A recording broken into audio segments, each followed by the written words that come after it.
everyone, and welcome to the Maternal Health Innovation Podcast, Season 3. I'm your host, Rakiah Anderson. I'm an evaluation manager at the Maternal Health Learning and Innovation Center. This podcast is created by the Maternal Health Learning and Innovation Center. Episodes are released bi-weekly, so be sure you are subscribed. On this podcast, we listen to maternal health innovators about ways we can implement change to improve maternal health in the United States. In this episode, I'm thrilled to bring you into the world of the Maternal Health Learning Innovation Center's MHLIC Lived Experience Advisory Group, or LEAG, where real stories, diverse perspectives, and unwavering dedication intertwine to illuminate the path towards equitable maternal health well-being. Through the lens of our collective experiences, we'll explore the triumphs and trials of giving birth during a pandemic, navigating the intricate tapestry of maternal mental health, and pioneering the revolutionary concept of community-based doula support. These remarkable voices from LEAG members, including Eboni Williams, Amber Pendergraph-Leak, Courtnie Carter, and Maya Jackson, will all share their personal stories and collective activism, shedding light on profound impact of their work and how it has deepened their commitment to our mission.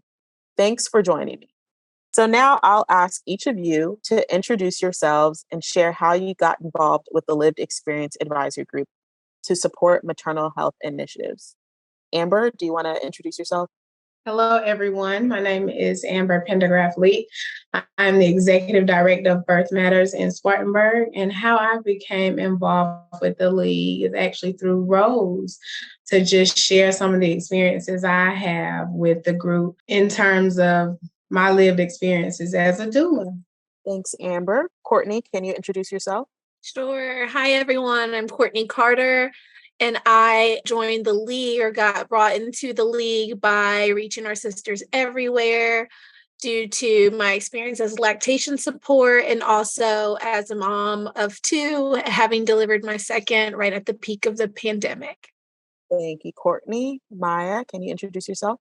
Hi, everyone. My name is Maya Jackson. I'm the founder and director of MyMay Inc., which is a community-based maternal health organization in Durham, North Carolina. At the time before MyMay was founded, I was nominated by a community member for being a parent of toddlers and tandem nursing. I think, like everyone, lived experiences was what initially brought me to the table, and then it kind of intersected with me professionally as a doula as well. Thank you. And Eboni, can you introduce yourself? Greetings, everyone. I am Eboni, and I was brought to this group by Amber. At the time, I was a mom who had just delivered a baby during the pandemic. So that was my lived experience. And like others, my professional work brought me to the table as well. Thanks, everyone. For the next question, we know that as Lived Experience Advisory Group members, you all have personal experiences with children, and you also have really unique professional backgrounds in community engagement and doula work. Can you share how this unique combination of your perspectives have shaped your approach to providing feedback to MHLIC and the input you give in LEAG meetings? Sure, I'll go. This is Courtnie Carter. I think that we are able to not only share, like you said, our experience as mothers, but also the experience of those people that we have worked alongside of, helped deliver their babies, or just, been a support in some way. So we come with a wide range of perspective and able to give that feedback. This is Maya. Also, I think because we're in this work professionally, we can see how policies as well as processes affect the birthing process from the business standpoint and the consumer standpoint. So as we're working with our clients, we're able to better help them navigate certain services or have better understanding of their needs. And then I guess from an institutional standpoint, because of the lived experiences that we've not only experienced ourselves, but we see our clients go through on a daily basis, I think we're ahead of the curve in kind of what best practices and strategies will work best for the communities that we serve. That's absolutely right. Thank you both for providing that response. I'll move on to the next question. So first, I'd like to hear from Eboni. As a doula, I know you've experienced childbirth during the pandemic. Could you share some of the challenges you faced and the ways you adapted your doula practice to the circumstance? Absolutely. I just remember pre-COVID, there were as many people you could get in the room or allow in the room, and you're allowed to birth in the atmosphere surrounded by family and support.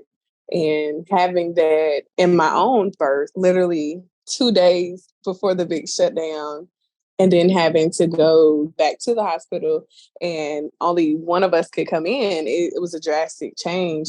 So it was either my partner or myself going into the hospital versus us both being able to go into the hospital in the matter of days, which was really a harsh reality that eventually set in, that became a factor into the way in which I did my job as well as a doula. And, pre-COVID, like I was saying, it was so much different. So it was a point in time during COVID where, as a doula, we were not allowed in the hospital. So it was very tough to still be able to support our clients. And we had to support them virtually for a little amount of time before we were able to get back into the hospital. So it was very tough time because, being there and being hands-on, helping our clients is a big part of our work. Thank you, Eboni. And Courtnie, could you share a little bit about your experience with perinatal mood and anxiety disorders during the pandemic? And could you elaborate on how the importance of discussing Black maternal mental health is important to PMADS? Yes, so I suffered with both of my children with perinatal mood and anxiety disorders. Depression and anxiety, to be specific. There's others like OCD, but I suffered with those. And I think that it's important to address those issues because in the Black community, I think we're all taught that we're strong Black women, and that kind of keeps us silent when we're dealing with these issues of having anxiety or depression during our pregnancies and after the fact. Also, it helps us feel seen and have support when we hear others talk about sharing that same experience. So hopefully in my part in the league is to really share my lived experience with those disorders so that other women can know that there's someone else that has went through that and that they have the support. Thanks. And I also know that you and Eboni kind of had children during the pandemic. Do either of you want to share a little bit more about that experience? Or I would say that it was just a very lonely experience, as one could expect. I think my son was born a few days before the world shut down. So when the world shut down a couple of days after getting out of the hospital, it was just very hard not having the support, or the support not looking like what I had envisioned or what I had with my oldest son. Also, the lack of being able to have breastfeeding support, that was very difficult because, at that point we didn't know what was going on with COVID. So it was just very lonely. And I think, there's a select group of us that have went through that and have that experience and are able to talk about that. And I think we're still kind of developing and trying to navigate through, what that experience was like for us. thanks for sharing that. Just touching back on Eboni, I know you also had a similar experience with perinatal mood and anxiety disorders, PMADS. How did the pandemic and your previous childbirth experience influence your journey through this challenging period? So like Courtnie, I too, I felt alone.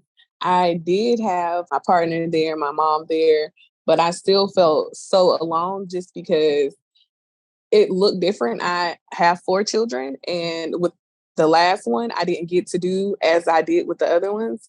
The other ones were in school, so I had that one-on-one bonding time, and I did not get that time with that baby. So it made it very difficult to still try to, scrap my boots up and be a mom and be a partner, focus in on this new baby as well. And I just began to be in my head a lot because I was so isolated in the house, and it was just very different. So, I felt like I was just in my head and just suffering alone during COVID. Maya, I see you nodding your head. Did you have any similar kind of experiences? I don't know if you had a baby during the pandemic. I did. Well, my little one was transitioning into toddlerhood, and we noticed some things were with her were not developing. She wasn't hitting certain milestones. We had to quickly ask to get an evaluation like around 16 months. And then this is like all in the beginning of the pandemic. And so we were told, okay, she's going deaf. It's this, it's that. And there was like a sense of urgency to kind of get all these screenings and stuff done. And then the pandemic hits. And then you're told you can't do anything. You just have to like watch and wait and figure it out. And so even though I wasn't diagnosed with a mental health disorder, I know I was experiencing that because of, I think like Courtnie said, I had OCD. I was just trying to make sure that everything was functioning in a certain way that made sense for me in my home, and also being in a home with now 4 children and their dad being the one out working and coming in, like my anxiety kicked up, I think, triple time, as well as when we were allowed to be in the hospital again, trying to make sure that I'm practicing best protocols to not bring anything back home, and then not knowing what's going on with my child. I was on overdrive mentally and emotionally. And so I definitely can relate to everything that everyone was going through, because I literally for a whole year didn't have answers on what was going on with my child. And then by the time year 2 hit in with the pandemic, it was still a lot of uncertainty. And so I had to find the best way to navigate support for her with little to no help. And it was definitely a challenge and exhausting process. Thank y'all for sharing a little bit of the more personal side of your experiences. I do know that you all have like professional connections to this maternal health world, and so I wanted to talk about that a little bit as well. So I'll jump to Amber. Can you explain the concept of a community-based doula and how this approach contributes to supporting maternal health in underserved communities? And could you share an example of a meaningful impact you've made as a community-based doula? Ooh, that's a lot. I'll just start by saying everyone needs a doula, but there is something special about community-based doulas. What makes community-based doulas stand out, and why I feel like where I see the big difference. Community-based doulas are well versed with the community that they serve. They know the community. They know what the community needs. They're a trusted member within that community. So they tend to be well received. And oftentimes they are trusted more than the healthcare system, because we are that constant voice prenatally. And so when we show up at their birth, they may have seen their doctor 2 times. That's their first time seeing their nurse, but their doula is like, oh my goodness. In a community-based doula, we have so many more touches. Like, we're seeing our clients more. We know grandma, we know a partner, we know everyone in the room. So it's like, oh my goodness, there's my doula. It's almost like family. It's really an honor to be a community-based doula. And a lot of people say, like, how do community-based doulas differ from just a regular doula? And one of my good old school doulas, she put it the best way. She said, think of doulas as cookies. Like, a regular doula is a cookie you can go and get out the store. But a community-based doula is like one of those grandma homemade cookies. And that is so true. No shade, because I'm sure both of the cookies are going to taste good. Some might say grandma's cookies taste a little better because it's made with love. I'm a community-based doula. And one of my community-based partners called me and said, hey, I have a mom that's expecting. She is still in high school. She's in alternative school. But she really needs a doula, Amber, and I want you to be her doula. And I was like, okay. So I went out to her home and I met with her and her mom just to explain the services and put a face with a name and make sure the client wants a doula. Just because someone else wants you to have a doula doesn't necessarily mean you want a doula. And so I asked her, and she seemed to be very engaged in her pregnancy. And she was like, oh yes, I definitely want this. She was 16 years old at the time. Her mom said, yeah, Amber, you can come anytime you want. I know I need to sign her up for these services, but I will likely be at work. And so I came like every Thursday. Birth Matters, we would meet with our clients every week. I was coming out doing my job, giving her all of the information that was needed. We're building this relationship on our home visits. And she disclosed a lot with me. She opened up a lot. And we talked about how to protect herself, the anatomy of her body, all types of things. We really went there. She had a question, I answered. If I didn't have the answer, we talked about it next week. And so in passing one day when I was leaving our home visit, I passed her mom, and her mom was like, "Hey, Amber, could you talk to my daughter about taking baths?" And I was like, "Oh, yeah." So I got in my car and I'm like, what in the world? So I text her and I said, "Hey, I know we meet on Thursdays, but could I come out, early in the week?" And she was like, "Yes, you can come out Thursday too." So I went out and I talked to her. You have to really be mindful of how you say things to anyone, no matter their age. And so I asked her, I said, "Is there a particular reason that you like to take wash-ups instead of baths?" And she was like, "Do you really want to know?" And I said, "Yeah, I want to know." And so she told me it was a time in her life where she had to go move with her father because her mother was having some issues. And she said, "Amber, we just didn't have the basic needs in our home. Like sometimes the power would get cut off, sometimes, the water would be cold." But long story made short, someone in the household actually raped her. And so after the rape, she took a shower and the shower was really cold. And she's like, "Every time I get in the shower, that's triggering for me. So that's why I don't take showers. And I prefer wash-ups." And so I said, "Okay." So we went deeper and I said, "How about if you get in the shower every other day, we set a goal and I'll bring you a book, I'll bring you diapers, I'll bring you makeup." She's 16. So she's like, "Yeah, yeah." So we set goals, we got that. And then one day I asked her, I said, "Does your mom know what happened to you?" She was like, "No, she doesn't." I said, "Well, do you want me to be there?" That's the doula in me for that support. And she said, "Yes, I want you to be there with me." So I stayed over so I could have that conversation with her and her mom. We told her mom, I listened, and her mom just sat there. And I was like, oh my goodness. Because when she told me the story, I'm crying. I'm like, in my mind, where he at? Let's go and handle this. But her mom just sat there. And she also had 32 cavities. And a lot of people are like, when I tell these, but it makes sense. Like when you go to the dentist, you're in that optimal position. A lot of people don't go. And then if you don't have your basic needs at home, you're not going to think about, hey, I really got to brush my teeth. And that was at a younger age. And so the cavities became bigger. But what is so empowering about this story for me, we were able to get her the help she needed as far as therapy. And then her mom saw a difference in her daughter. Her mom then got into therapy herself. She graduated high school, healthy mama, healthy baby, graduated high school, went to college. And to me, that was just a story of triumph, just seeing just everything she's been through. And then just to see her grow and not just suppress the things that had been done to her like she had been doing, is to really come up and say, I'm not a victim, I'm a survivor. And it means the world. And I know today she still struggles with her past, but hopefully she has the tools in her toolbox, not only for herself, but her children. So it's really about breaking those generational patterns. Her mom and her didn't have that type of relationship, but I know she has that relationship with her children now, because she loves her children. Her children are there, and she's like, I want that relationship. I want to know what's going on with my children. So if you see her, you see her children. Yes, that is why I do what I do.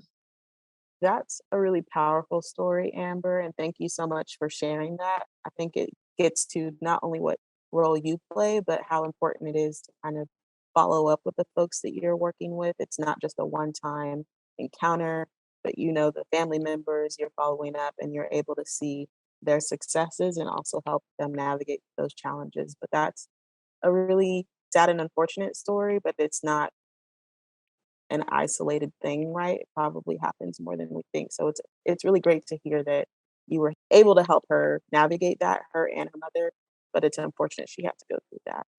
So thank you for sharing again. And so while we're kind of thinking about what it means to be a doula, and also I know, Maya, you have the perspective of being a doula while also having a baby. What unique insights have you gained about the birthing experience from a personal or professional perspective? You can share either. From a personal perspective, going through pregnancy, like the entire journey is just so transformative. And I feel like with each experience, you learn a little bit more about yourself and who you'll become with each child, because each child has very different, unique needs. So you can't parent the one way with one child to the next.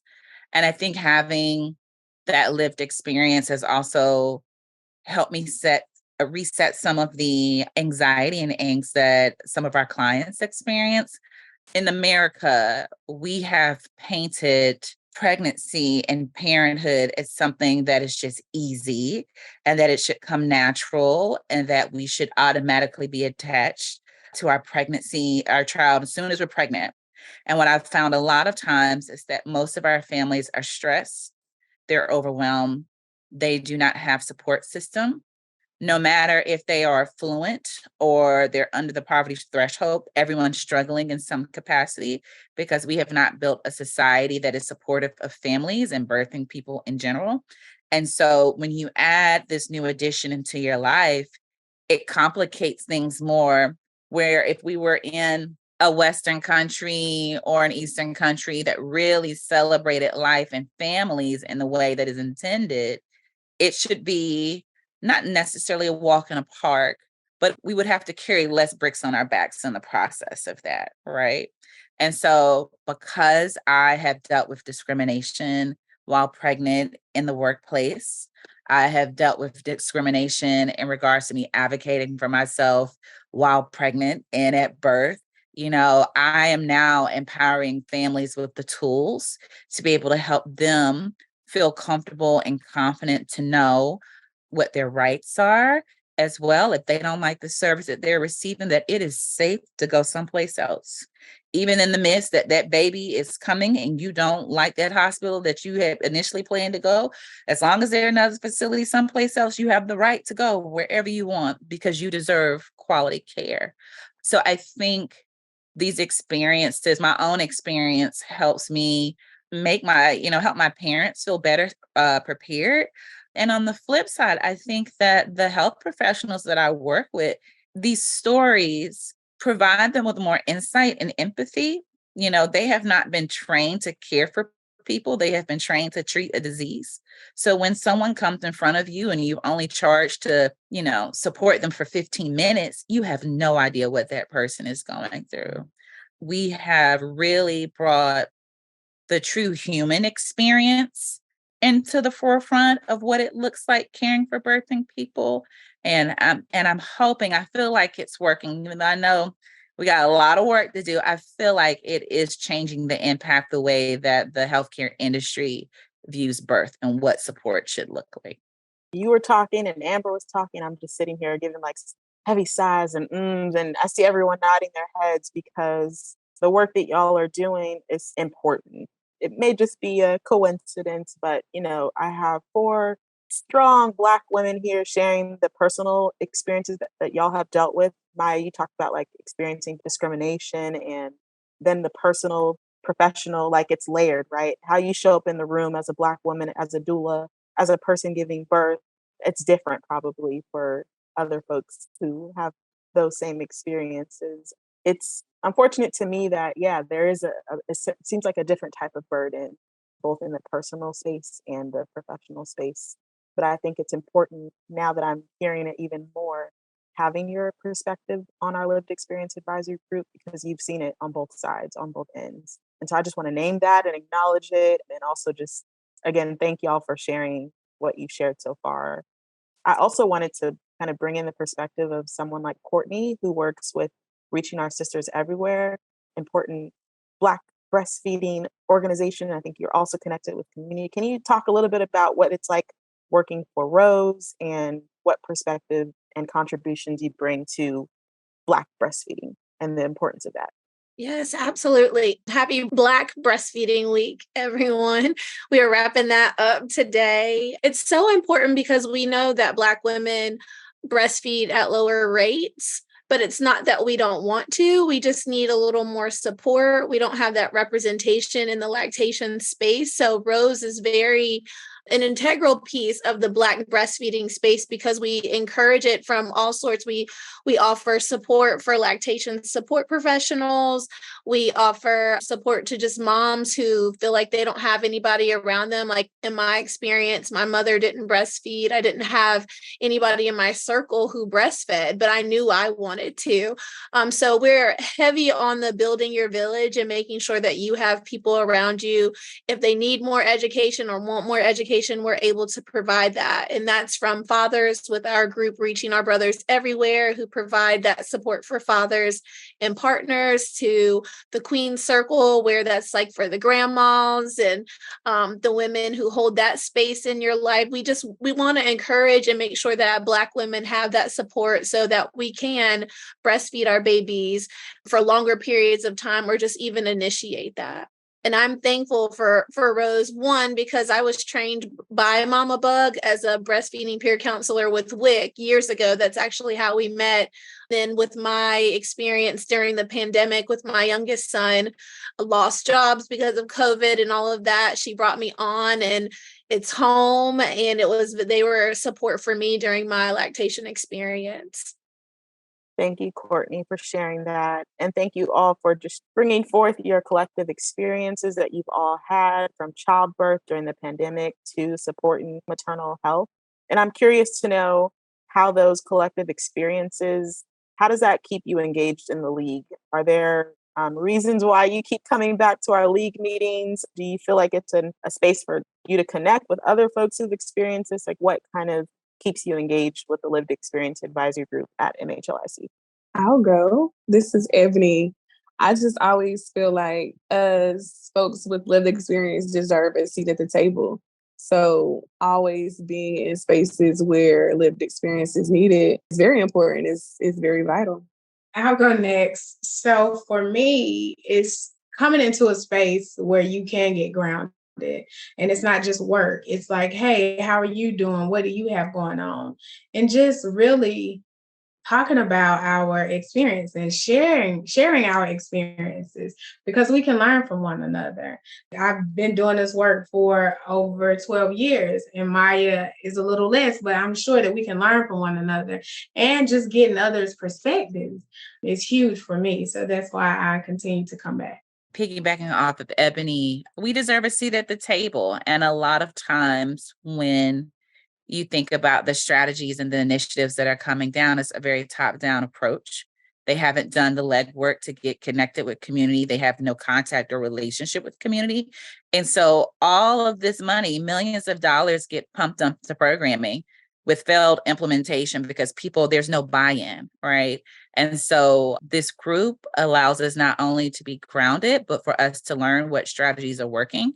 It also allows us to give feedback to the larger subsets of folks who have control and say and privilege to say like, hey, like, yeah, I mean, in theory, this sounds nice, but this is what we've seen. This is our journey as a Black birthing person, as a Black woman. And we can tell you if this is an investment in, a worthy investment or not. And so I think because of that and the opportunities to present and to speak in larger audiences across the country to hear these stories, I think there is a shift that is happening, even though we can't fully see it, but people are invested in what we've been doing and they're learning. And hopefully it's something that other communities and groups will be, interested in replicating as well. I mean, I would just echo what everyone said. And I would like to also add that it has just been therapeutic to me to be in a space with these wonderful women, just knowing that I'm not alone in some of the experiences that I've had since becoming a mother. And so that's just been nice. And I always look forward to being in that space. One, because I really feel like our opinion and our feedback is valued. Often people ask, but they don't really care what your answer is or your feedback is. But I really feel like our feedback is very, very much valued in the League. And just having this shared experience with these women is just amazing.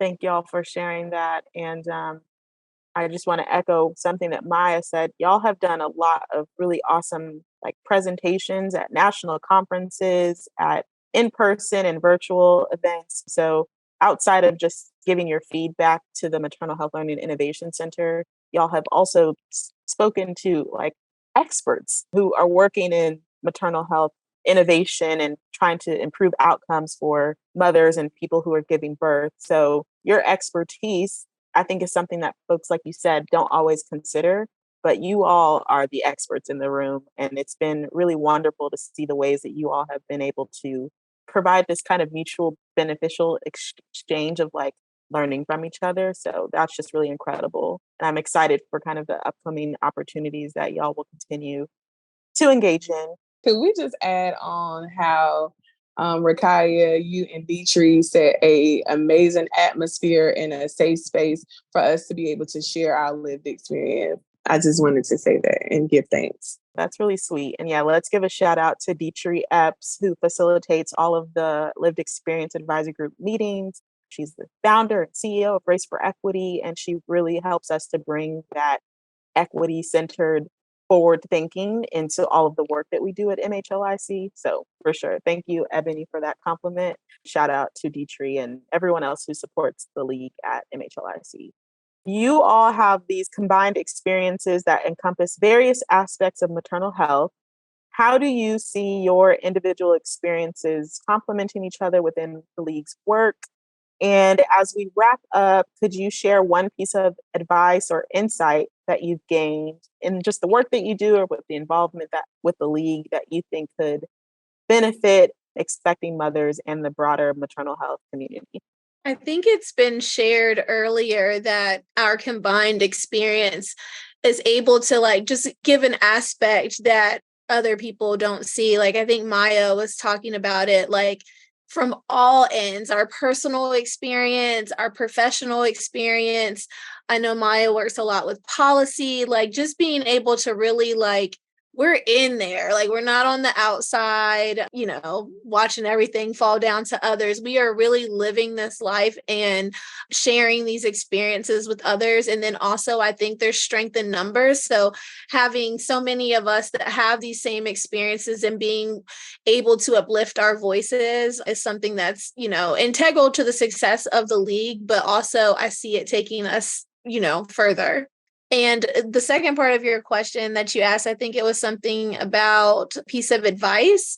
And I would just say that once we have this space at the table to bring other people to the table and to uplift those voices that are not heard, or, you know, the people who don't feel strong enough or confident in themselves to share their experience, being able to do that for others is an important piece to me. And I would like to say the rest of us that are here. Listening to the stories from other members who are not here, you know, our country, we have a major problem. And though the head of the problem is the Black maternal health crisis, we haven't addressed substance abuse in pregnancy. We haven't addressed the issues for Brown and Indigenous people in this country. And because we keep having this very like cookie cutter approach to maternal health care is not working for anyone. And so I really hope that from the work that we've been doing with this group, and especially because it's coming from Black women, because we are literally the bodies that were used to create a lot of these practices that are being placed on everyone in this country. Again, that shift, I hope the shift comes sooner than later, because it's only going to get worse. There are going to be more poor outcomes for every single group in this country. There's no reason why the US should be at the bottom when it comes to negative birth outcomes for anyone. And so I hope these lived experiences from all of the women on the group really highlight that there has to be a swifter shift and change. And then I think the benefit, again, just piggyback off of Courtnie and everyone, these shared stories will hopefully touch someone in a way to let them know that they're not alone. and that there is a community in which they can identify with. And I think for me, as someone who, does not have a mother, a grandmother, like my maternal line is no longer here. And so these groups were very healing for me because I lost my grandmother during COVID. I didn't have a maternal space to connect to. So yeah, I'm just hoping that people realize that they're not alone and that community does exist to support them. That is what I was going to speak to in the way in which we connect as well. I feel like we have a great community. I feel like I could call any of these ladies, including Megan, who's not here, and ask a question or bounce an idea, or, I think I could call them all my friends. Like, I feel like we all have a great relationship, and I'm excited about the future work that we're going to do. And I guess my piece of advice, I feel like it's already been said. I think Courtnie said it, just bringing other folks to the table as well whose voices are not being heard is so important, to pull up a chair for the folks who feel like they do not have the means or the voice that or the lane to share their perspective and their experiences. Ditto. You ladies did really well. When I joined the league, it was all about COVID. That shook some tables for us, and we had to pivot and learn new ways. And so for me, just coming into the league and just hearing others' experiences, oh my goodness, I could remember, I'm a lactation consultant easily. I could go and look at someone and have a consultation with them and troubleshoot. And within 10 to 15 minutes, we got it figured out. Baby's latched, everything's fine. COVID hit, we can't go out into the homes. So I'm on the phone for a freaking 2 hours, and so I learned to adjust. I learned to ask more questions because we never know when something else is going to happen where you have to adjust. And so it's something as simple as we talked about, okay, how can we have our families that have access to health? How can we make sure they have access to health during COVID, especially if they live in these rural places? So we talked about, hey, sending blood pressure cuffs out, fetal Dopplers, but then it sounds amazing. But being in the league, we understood that, hey, it's a lot of barriers even to that. So just being around other people that does the same work, who you can really talk to and troubleshoot and really remove the barriers so our families can get the care that they need. So just really being in a space and learning from one another. I said it earlier, but that is my biggest takeaway. That's why I'm still here at 2 years in. Thank you so much, Amber, Courtnie, Maya, and Eboni. And I did want to just share, I don't think we talked about what the Lived Experience Advisory Group is for MHLIC. And so usually how we describe it is that the league consists of mothers, doulas, health aides, and advocates from the community who have a unique set of skills and knowledge and provide key recommendations and information to the Maternal Health Learning Innovation Center. And as I mentioned, we use a culturally responsive and equity-driven framework. Advisory group participation and engagement in MHLIC helps MHLIC improve our quality of services, our credibility as a national resource center, and hopefully improves the use of all of the resources and services that we know are available to people that are giving birth. The league meets on a monthly basis, and league members are invited to participate in MHLIC committees and attend our meetings and other events, both nationally and locally. The girls have mentioned, bringing more folks to the table. And yes, that's something we're very much interested in. And so hopefully as folks who are listening, if you're curious about how to engage with the league, you can always kind of check out maternalhealthlearning.org website for more information. Anything you want to share about the work that you're doing, how people can kind of connect with you both professionally or personally, or whatever you want to share that you might want to leave listeners with, such as the organizations you're a part of and any information you'd want to share to folks who are curious about doulas or in the work that you all do, whatever you want to share. I will go. So Mame, we are in Durham, North Carolina. We serve all counties surrounding Durham, but we also do telehealth with folks that don't live in our area. But we've just launched our perinatal wellness center this past April, and we just launched our first community lactation clinic in our center. So for families who are looking for accessible lactation support and care, we are here, and we will be in the process of training a new set of doulas, as well as Pathway 3 IBCLC. So we are trying to also increase the workforce as well. Birth Matters here in Spartanburg, South Carolina, we offer doula services for families that are 25 and younger at no cost to them. We're actually in the midst of having affiliate sites throughout the state. So we're going to have Birth Matters, hopefully all throughout South Carolina. And we are also doing some work with policy work. We have a steering committee. We're working on Medicaid reimbursement. And of course, with us training all of these doulas, they have to have a workforce. So that's where we tied into doula reimbursement. We're working on that really hard. So Rose has a lot going on. We are doing some partnerships nationally, Pittsburgh, Indiana, Wisconsin. We have our own. We do a drip on Mondays with moms offering lactation support that's virtual and in person. And Rose is located in Atlanta. I'm not sure if I mentioned that. I think I mentioned our Reaching Our Brothers Everywhere. They have a summit coming up, and they're just really trying to get fathers involved in feeling supported in maternal health. So that's huge in our Queen Circle with, again, the grandmothers. And I personally am trying to do more work on advocating for Black maternal mental health. Spoke at Shades of Blue, trying to do some stuff with them at their conference. So just trying to really get it out there that Black mothers, that we do suffer from these things, we do survive it, and that there are others who have the same experience, and we have a sense of community in that. I'll just throw in there to make sure you follow us on all of our social medias. Thank you. Thank you all for having this conversation with me today. Thank you, Amber, Courtney, Maya, and Eboni. Thank you for taking the time to join us today to share your experiences, and thank you all for listening. For more podcasts, videos, blogs, and maternal health content, visit the Maternal Health Learning Innovation Center website at maternalhealthlearning.org. We want to hear from you, so please tell us what you want to hear more of, review our podcasts, and share with like-minded innovators. We've got some great episode recordings coming now, so be sure you are subscribed. Let's keep talking. Tag us in your posts using the hashtag Maternal Health Innovation. And last but not least, I'm Rakiah Anderson, and we'll see you again next week on the Maternal Health Innovation Podcast.